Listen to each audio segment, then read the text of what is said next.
things clear that this change that we're talking about, what exactly does it mean to change? Because when we say nothing changes until you change, so what exactly is it that we want to address about change? Okay, so let's go ahead with this. So the question that you asked is, what does it mean to change? So what does it mean to change? And I like to set the stage in a very different way, because when we talk about change, we need to understand what that change means.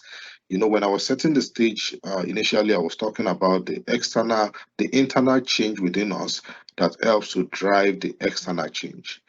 So one thing I've noticed is that the first thing that happens to people who are starting on a journey to making significant success or improvement in their lives is, first of all, change in the way they think, is change in thinking. So when people change the way they think, they are able to do things differently. And we call that something like mind conditioning. I think there are so many other people that have talked about this in the past. For example, Stephen Covey in his book Seven Habits of Highly Effective People talked about conditioning.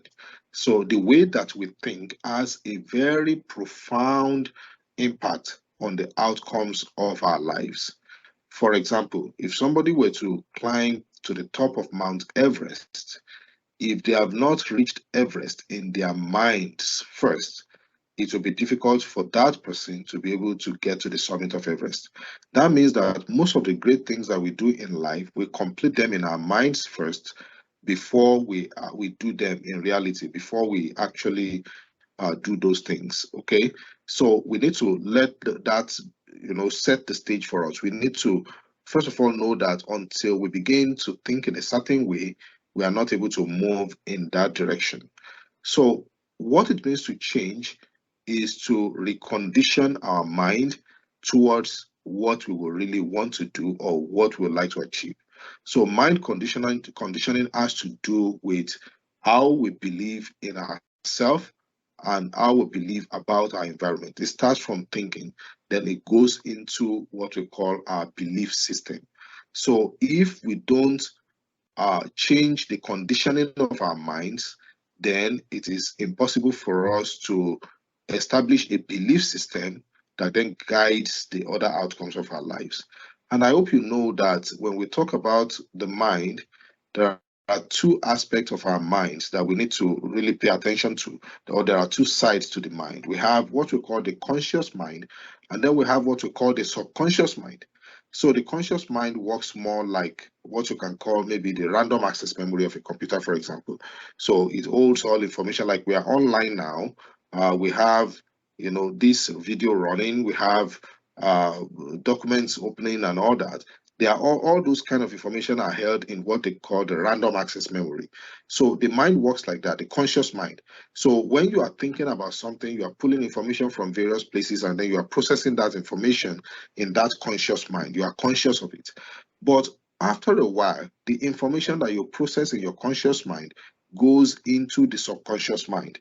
The same way like a computer hard disk, where you can process information on the RAM and then you save that information into the hard disk. So the subconscious mind works more like the hard disk because it is the bank of information that you don't constantly use, but it resides there. It controls everything.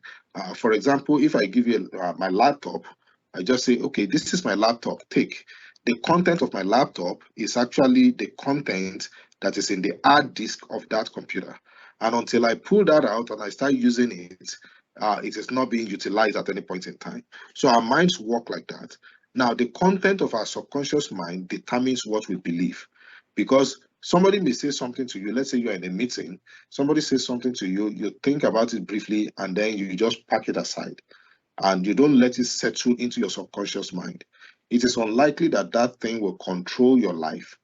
But the moment you ruminate about it, the moment you process it, the moment you try to meditate on it, you make it sink into your subconscious mind, then it begins to control the outcomes of your life.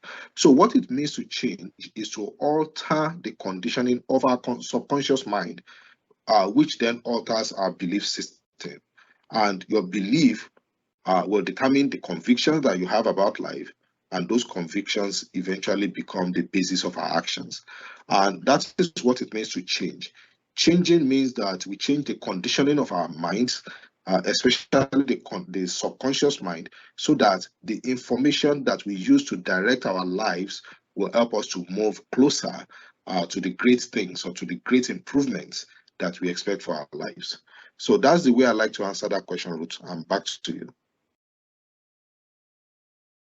All right. I just to let you know, thanks to those of you that just joined us as Dele was speaking, I have my notebook here, so I'm making notes. So if you want, if there are some things that as we're discussing comes to mind or a question, please feel free to write your note and feel free to type your question in the chat. There are some interesting things that you mentioned, Dele, that I'd like to go back to. You talk about our belief system and our mind conditioning. The fact that the change is the change from inside out.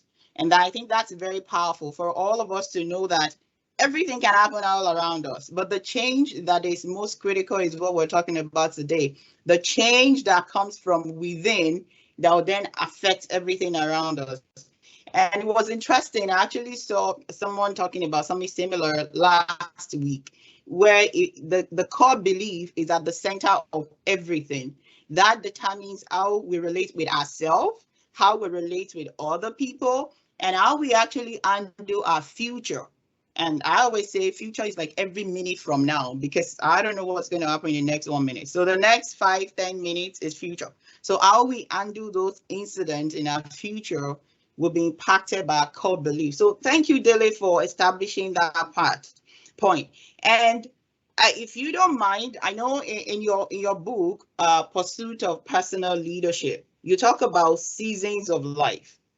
So when we talk about this change, where does this come in the seasons of life? Okay, Ruth, the question you asked was about, you were talking about the seasons of life and seasons of personal leadership and all those kind of things. So for the sake of our audience, I don't want to complicate things. I just want to keep it simple. The truth is that for anyone that is on a journey to success, the first thing that happens to them is that their mindset changes. So when you see somebody that is going towards something significant in life, the first thing that you notice is that they change the way they think. And why is this important? Because many people think that, okay, so if I want something to change, I will just change. I will just change. The reality is that there is nothing that can change significantly until we change the way we see life, the way we see things, the way we see opportunities, the way we see things. Like, for example, during growing up, some people have been, they were in certain environments or certain situations that did not help them to visualize life in a positive light, right? So everything was all negative around them, and they grew up like that. For people like that, they may tend to take the back seat in life, because for them to be able to get on the positive side of things, they have to change the way they think. They have to change their mindset. I've also met people that have, for example, poverty mentality. Everything is all about salvaging something. Everything is all about frugality. Everything is also about keeping, grabbing. It's a mindset, right? And when you look at the rich people, they don't think like that. They think frugality, but they also think opportunities, right? So they don't think that everything should be grasped. They think about giving, they think about, liberality and all those kind of things. So it's all about the way people think.